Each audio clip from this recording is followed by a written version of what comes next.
Je te donne 5 erreurs à éviter sur ton Parcoursup. Ça peut être tentant de rédiger la lettre de motivation avec l'intelligence artificielle et tu as peut-être déjà fait des DM et tu t'es pas fait avoir par le professeur, mais là je peux te garantir que tu vas te faire avoir si tu le fais parce que tout simplement les universités, les grandes écoles, ils ont des logiciels et ces logiciels compilent plusieurs intelligences artificielles et vont permettre de voir si c'est un travail personnel ou non.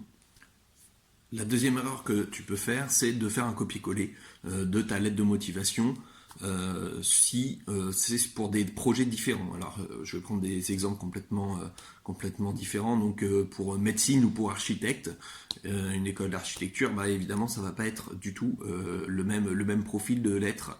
Donc, on ne fait pas du copier-coller, il faut vraiment personnaliser. Et donc ça m'amène à l'erreur suivante qui est d'oublier de personnaliser sa lettre de motivation.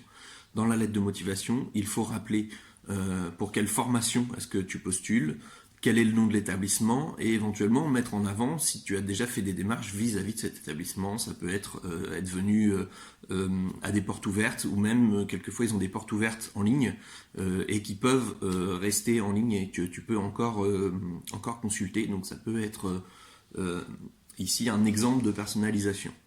La quatrième erreur, elle est toute bête, mais elle est tout simplement la même que celle que vous faites régulièrement en classe, c'est-à-dire ne pas se relire. Alors j'espère pour toi que, évidemment, si tu passes du temps à la faire, tu vas te relire, tu vas retirer les fautes d'orthographe, tu peux même demander à quelqu'un, même à un professeur, de relire pour vérifier. Et puis, surtout, ce que tu peux te tromper, là où tu peux te tromper, bêtement, c'est de mettre la mauvaise lettre de motivation pour le mauvais établissement. Donc ça, dans la précipitation, surtout si c'est fait au dernier moment, il faut vraiment faire attention à ça. Et enfin, la dernière erreur que je peux te donner dans cette vidéo, c'est ne pas remplir la rubrique activité et centre d'intérêt.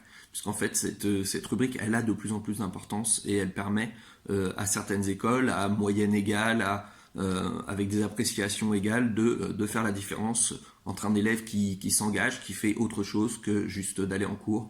Donc ça peut être une activité sportive, ça peut être une activité associative, ça peut être juste une participation au Téléthon, aux journées du Téléthon par exemple, ça peut être des choses ponctuelles, on n'est pas obligé de mettre à chaque fois quelque chose qui est sur une durée très longue, mais montrer que vous faites autre chose que de rester sur Netflix et sur TikTok.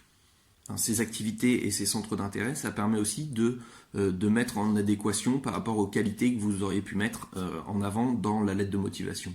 Par exemple, si dans la lettre de motivation, vous mettez que vous êtes une personne qui est engagée, qui aime bouger, etc., et que dans cette rubrique activités et centres d'intérêt, il n'y a rien du tout, évidemment, on voit que c'est que des paroles dans ce que vous avez mis dans votre lettre de motivation.